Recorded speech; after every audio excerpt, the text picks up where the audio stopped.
Hello. Wanted to do a quick sketchbook tour because I am about to cut out almost all of the pages in this particular sketchbook and put it in my brick and mortar store at the Paint It Tree for sale. And so I thought it would be really cool just to kind of go through the pages so you can see all of the stuff that's in this particular sketchbook.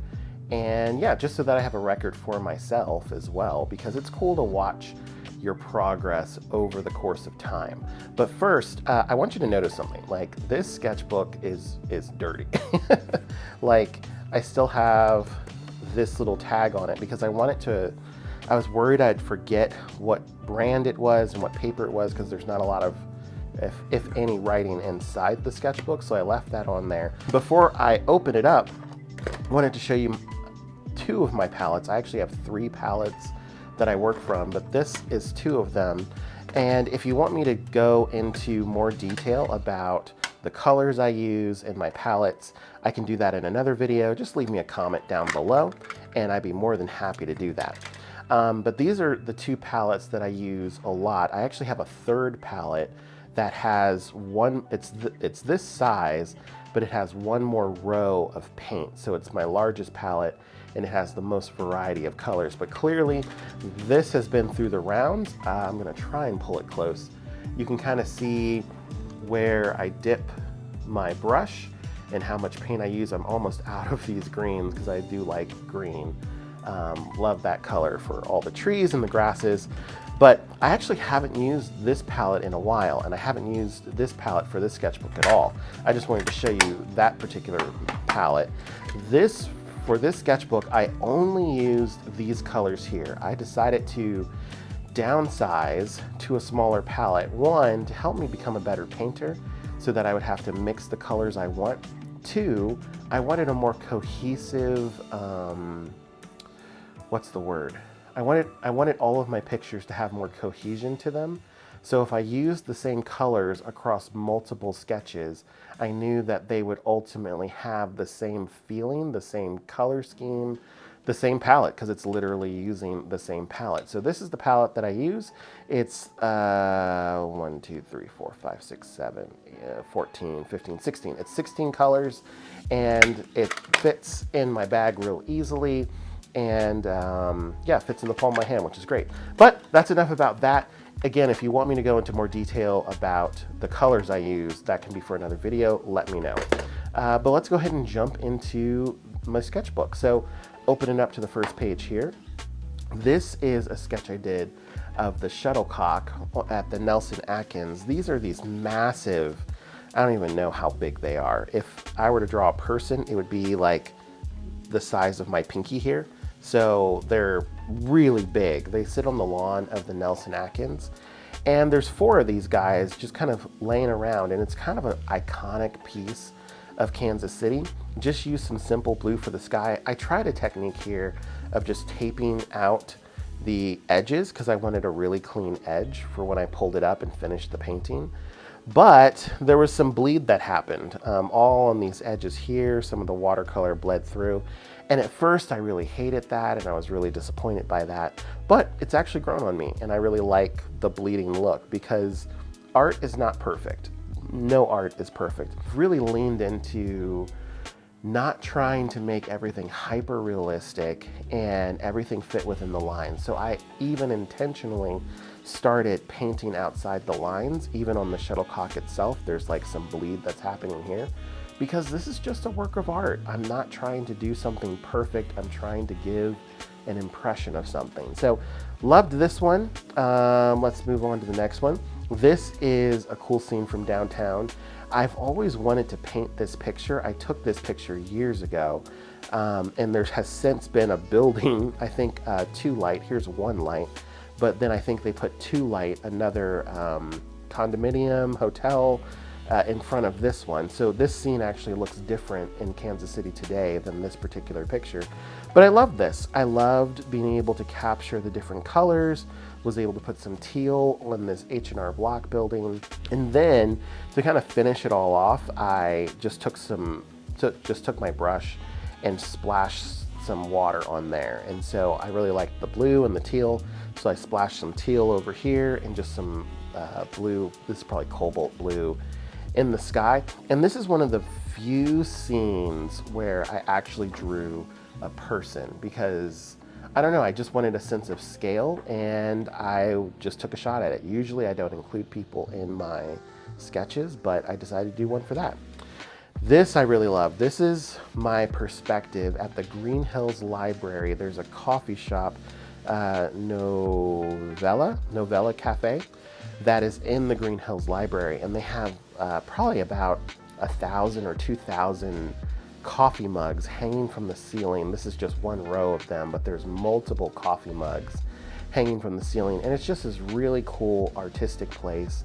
There is massive windows from floor to ceiling all around the corner of this coffee shop, and then the library is on this side. So tons of light comes in. I love sitting down, doing my work at my full-time job and just working on my computer. But I saw this scene and I was like, you know what? I want to paint this. And so I went ahead, pulled out my sketchbook and just started painting everything. I remember thinking I was having trouble because I wasn't getting the shadow right at first.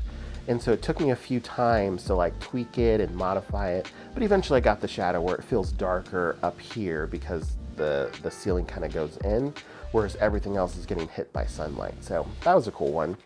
This I did while I was on a work trip. Well, not a work trip, but a work lunch at a certain barbecue place. I think it was Char Bar. And I saw this and I was like, you know what? Let me break out my pens and paper and just do a quick watercolor sketch. So I'm listening to conversation. I break this little guy out because it fits in my bag really easily. And I just don't love small talk. So I was listening, and then I was able to take out my pen and just start sketching what I saw right in front of me. I use Micron pens. I don't know if you like those, but they're waterproof, so they're perfect for doing watercolors with. These were some sauce bottles and I think this was Parmesan cheese. It may have been something else. And then the ketchup in the background. So that was a fun one. Dr. Pepper, Diet Dr. Pepper especially. Been on a Diet Dr. Pepper kick and just felt like, you know what, let me draw this particular object. And so I was looking at the can and I saw there was like actually some pink reflection on that particular day. And yeah, just kind of drew what I saw. I added in some blue and some yellow because I thought that would make it pop, but it irks me because some of the blue and yellow mixed and it created some green colors in some different spots, and I didn't want green. So I just got to remember when I'm splashing colors, what colors that can create and if that's going to clash with the scene. But yeah, still like this one a lot. Totoro. So my wife loves this movie Totoro. I'd never heard of Studio Ghibli before I met her almost 20 years ago now. And she just loves Studio Ghibli. So I started watching the animations and I actually fell in love with Studio Ghibli too. We have a bunch of Totoro stuff around the house. This is actually a piggy bank that is upstairs, and I decided, you know what, let me just draw this scene.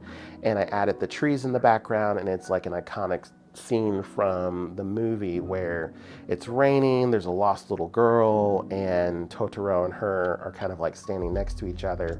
But I really enjoyed it. I put the shadow in there and just added some more ink, trying to figure out my style a little bit more. So that was a fun one. This is Poke QZ Ramen and Boba Tea. This is a brand new shop that went into an outlet called Zona Rosa. It's like not an outlet, it's an outdoor mall, I guess you could say. And they serve poke bowls and they serve ramen, and it's actually pretty good. I love going there. I've dropped way too much money at this place. And so I decided, you know what, let me just draw this place. Let me add it to my book. And I did some splashes here as well. And I really loved how it came out. I loved this little shadow of blue that I put down there. Just kind of helps the painting come to life. And then this one here, this is vintage stock. So it's a corner store, which is why I put a little more blue sky around it to kind of indicate that there's a bunch of connected stores on this side. But it's a used movie, game, and music place. And interesting, I didn't actually write game in there. Let me see if I can add that in right now. Game. That's actually really light. Whoever buys this will know it's even more original because none of the prints are going to have this. We're creating art in real time. There you go. So this was a cool one. It's just a simple building, vintage stock, but it's close to my home. This is the one that I go to if I'm looking for a particular used game. And yeah, just again, added some splashes of color of the red brick. And yeah, just really liked how that one came out as well. Now, my family loves IHOP. We used to go to IHOP a ton. We don't go as much anymore because, you know, life's just expensive. But if I want a pancake, I think of IHOP. I think of just the smells, the flavors. And so when I drove by our local IHOP, I saw this one actually got converted because it used to be an Italian restaurant, but then they changed it and they added just this one little storefront right here, but then it goes inside what used to be the Italian restaurant. So that's why you can see this on the side here, because it doesn't quite fit. It's almost a little bit too fancy, but it looks like an IHOP inside now. So I went ahead and just painted this. I tried to use intense color for this one because I don't know, it's just a colorful scene and I didn't want it to be too muted. So I'm happy with how this particular one turned out. This one was awesome for a couple of reasons. One, my kids love Red Robin. They love going to Red Robin. They used to, if we asked them like, hey, where do you want to eat? It was always Red Robin, Red Robin, Red Robin, and I got sick of it. But it's still good burgers, good fries, and oh, that seasoning is so great. But I put online a time lapse of me painting this and drawing this, and Red Robin actually reached out to me and sent me a care package full of their seasoning, like a $100 gift card, a sweatshirt, which, oh, I actually have right here. This was not planned, but I just pulled it from behind the couch because my kid threw it back there, but they just were promoting their like jalapeno heat wave burger and whatnot.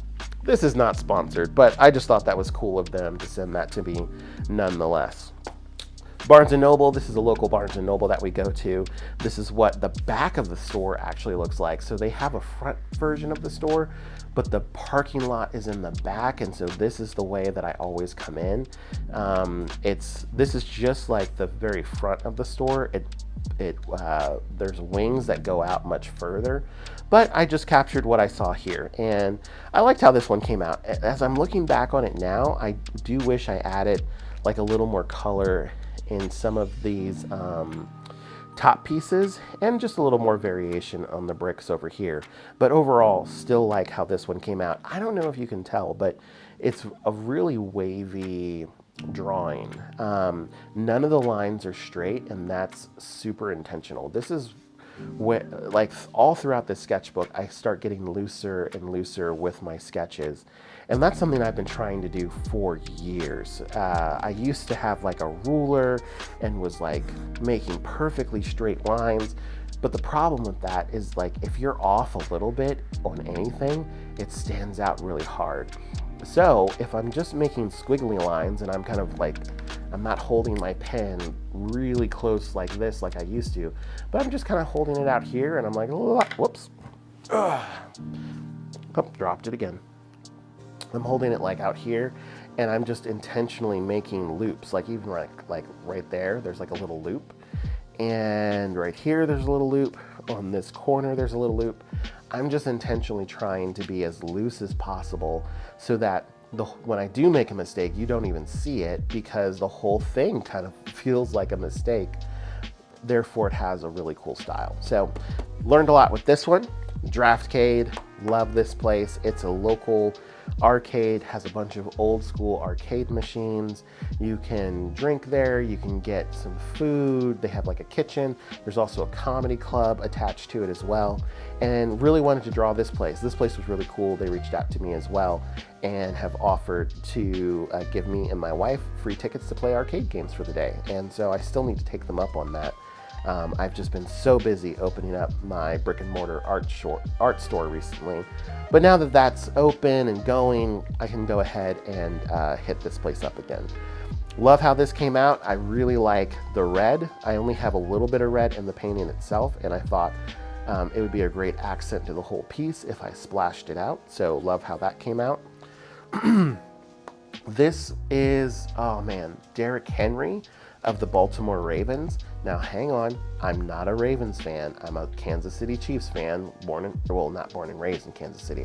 Ironically enough, born and raised in Maryland, which I'm closer to Baltimore than anything else, but was never a Baltimore Ravens fan. However, there was this iconic picture of Derrick Henry running toward the camera, and he just looked terrifying, the look in his eyes, and I was like, I have to draw this guy. So drew it, happy with how it came out, put some splashes of color. Again, was solely using this little kit here, and so I wasn't able to make it as vibrant as I wanted, but I wanted to keep it limited. So that was cool. Then here's Town Topic. This is a burger place, classic burger place in downtown Kansas City. They have 2 locations. Both of them are actually really close to each other, so I'm not sure how they stay in business. But nonetheless, this is the one on Baltimore Avenue, I believe. And yeah, I saw this perspective of it, snapped a picture, and then decided to draw it a little bit later. Really like how it came out. I wish I had shifted it over just a touch because it's really close to the edge. That annoys me, but nothing you can do about that. Yeah, like how it came out, liked some of the little details that I added in. Starting to put darker blues in the top of the sky, lighter blues in the lower part of the sky, because it just helps the picture to feel a little bit more alive. Again, seeing lots of squiggles here and there, a lot of fun.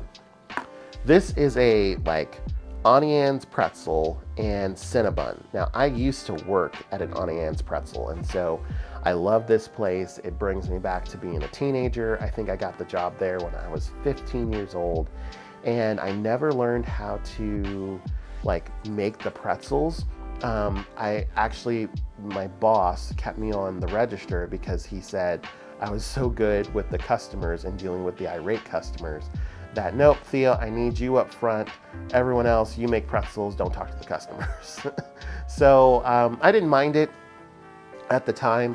I actually didn't want to make pretzels, so it kind of worked out for me as well.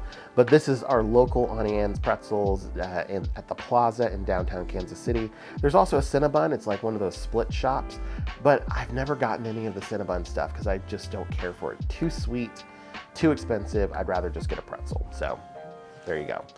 And then I've got a few sketches here that are unfinished. This is just a little store I saw on Main Street.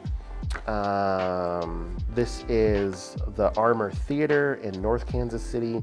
Still working on this one. I did one before, it got ruined. I'm doing it again. This is the Church of Our Lady of Sorrows. Really unique name. It's an older church in downtown Kansas City, and I just was driving around Kansas City at one point, saw the church pulled into a park that was across the street, and just sat in my car and started drawing. I originally took my sketchbook because I wanted to do some live sketches in different places, but it was really cold this day, and so I wanted to stand outside and sketch what I saw, but it ended up being just way too cold. My hands were getting numb, so I got back in my van, turned on the heat, and just kind of kept sketching it out. So if it has sort of like a cold feel to it, it's probably because that's what I was feeling. I used some pinks and some purples of different intensity, was using some blues for the sky. This time I used darker blues at the bottom, lighter blues at the top, and I intentionally didn't go out to the edges. I think I learned my lesson from some of the previous sketches, like the Town Topic, where it was just getting too close to the edge. I wanted the sky to engulf the whole thing, but I pushed it too far, and so now I'm trying to stay as far away from the edge as possible. Beautiful piece, love how it came out. This is a beautiful church, and a church that I've spent way too much time in, but also it's a church that doesn't physically exist. This is the Lower Midgard Church in the video game Final Fantasy VII. So this is not from Kansas City. It is from a video game. It's where the protagonist, Cloud Strife, meets a possible love interest and a key character in the game, Aerith Gainsbourg, I think her last name is. And he falls through the ceiling, lands in this flower bed, and then their relationship, friendship kicks off. You have like a little fight scene down here, but like this is just like a cool, special place for me. It's not a real place, but whenever I see it, it brings back memories of my childhood, memories of going through the remakes of the game recently. So tried my best to capture some of the stained glass, the broken wood, to give that older feeling of a church, and I just had to draw it. So there's that one. And then I've done a couple of sketches from other video games because I'm an urban sketcher. And so I thought, it might be kind of cool to keep with that theme. I'm still doing urban sketching of architecture and places, but doing it in video games. And so this is Costa del Sol. It's a beach town in Final Fantasy Remake, and I still have to paint it, got to add some color to it, but I went ahead and inked it, and it came out pretty well so far. This is another place. This is also in Lower Midgar of Final Fantasy VII. This is a bar called Seventh Heaven. It's where your group of people go to plot and plan. And I think this is in Sector 7. Yeah, Sector 7. Just really cool. Still need to add some water to it. I think that's it. So yeah, again, I left this on because inside the sketchbook there is no markings of what brand this is. So I left this on so that I knew how to order it a second time if I needed to. If you want to see more of these sketchbook walkthroughs, let me know. Would love to share more in the future. Thanks for watching.